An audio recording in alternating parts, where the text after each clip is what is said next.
3 दिन पहले शोपियां और आज त्राल। सुरक्षा बलों के आतंक के खिलाफ चलाए जा रहे ऑपरेशन में पाकिस्तान परस्त आतंकवादियों का सफाया लगातार जारी है और इसी कड़ी में आज त्राल के नादेर में 3 आतंकवादियों को ढेर कर दिया गया। मारे गए तीनों आतंकी जैश ए मोहम्मद और हिजबुल आतंकी संगठन से जुड़े हुए थे। सरकार की ओर से जारी 14 आतंकियों की लिस्ट में अभी तक 6 आतंकवादियों को मार गिराया जा चुका है और 8 अभी जिंदा हैं और जल्द ही इनको भी सही जगह यानी कि जहन्नुम हूरों के पास पहुंचा दिया जाएगा। जम्मू कश्मीर का त्राल बना आतंकियों का काल। सेना का बड़ा प्रहार, आतंक और आतंकियों पर वार। वो कहीं ना कहीं जो है वो कोई यहाँ पर जिंदा है और मैं आपको बता दूं ये लगातार फिर से फायरिंग यहाँ पर देखने को मिल रही है। 48 घंटे 6 दहशतगर्द ढेर, घाटी में नहीं पसरेगा आतंक का पैर।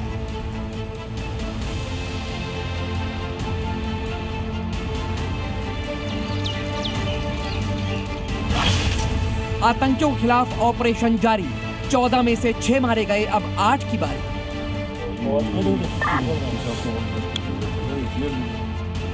आमिर नजीरवानी जैश ए मोहम्मद, आसिफ अहमद शेख हिजबुल मुजाहिदीन, यावर अहमद भट्ट जैश ए मोहम्मद। ये वो 3 आतंकी हैं जिन्हें अब मौत की नींद सुला दिया गया है और तलाश है उनकी जो घाटी में ऐसे ही किन्हीं जगहों पर छुपे बैठे हैं।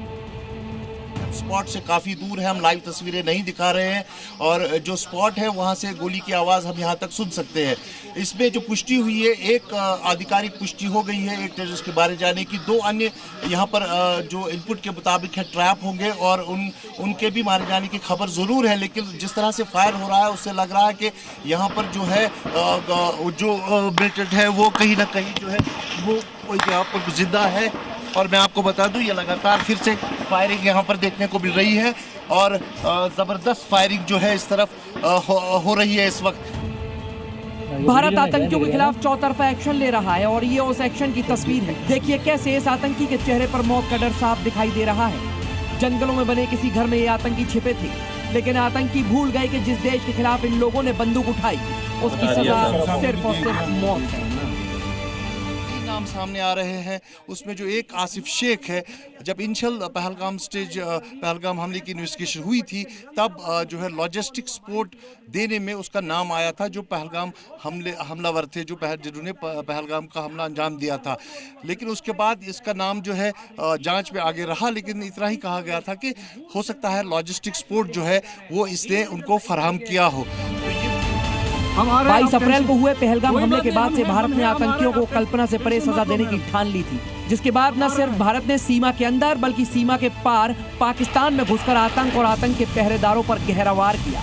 और उसी वार की एक और ये तस्वीर है कि बाइसरन हमले के बाद कश्मीर घाटी में जिस तरह से एंटी टेरर ऑपरेशंस चलाए जा रहे हैं उससे लग रहा है कि जितने भी एक्टिव टेररिस्ट यहाँ पर है उनको न्यूट्रलाइज करके ही सुरक्षा बल दम लेंगे। इसके अलावा जो OGWs है या फिर मिलिटेंट सपोर्टर्स है उनके खिलाफ भी लगातार कार्रवाई जारी है। हमने देखा कई जगह पर श्रीनगर में रेड किए गए, दक्षिणी कश्मीर में SIA ने रेड किए और अब ये एनकाउंटर जो है लगातार देखने को मिल रहा है। सीमा पर गोलीबारी थमते ही सुरक्षा बलों ने घर में छिपे आतंकियों को ढूंढना शुरू किया और अब सफाई कर रहे हैं। इससे पहले दक्षिण कश्मीर के शोपियां में आतंकवादी और सुरक्षा बलों के बीच मुठभेड़ हुई, जिसमें लश्कर-ए-तैयबा का बड़ा कमांडर शाहिद कुट्टे और अदनान शफी समेत 3 आतंकी मारे गए और तीसरे की पहचान एहसान उल हक शेख के तौर पर हुई। इन आतंकवादियों के कब्जे से भारी मात्रा में हथियार और गोला बारूद बरामद हुआ। इसमें AK-47 राइफल, मैगजीन, ग्रेनेड और अन्य हथियार शामिल हैं। सरकार ने 14 आतंकियों की लिस्ट जारी की थी, जिनमें अब 6 आतंकी मारे जा चुके हैं और 8 आतंकियों की तलाश जारी है।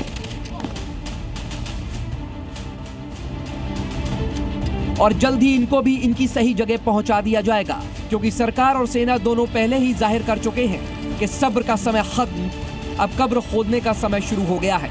त्राल से खालिद हुसैन की रिपोर्ट, जी मीडिया।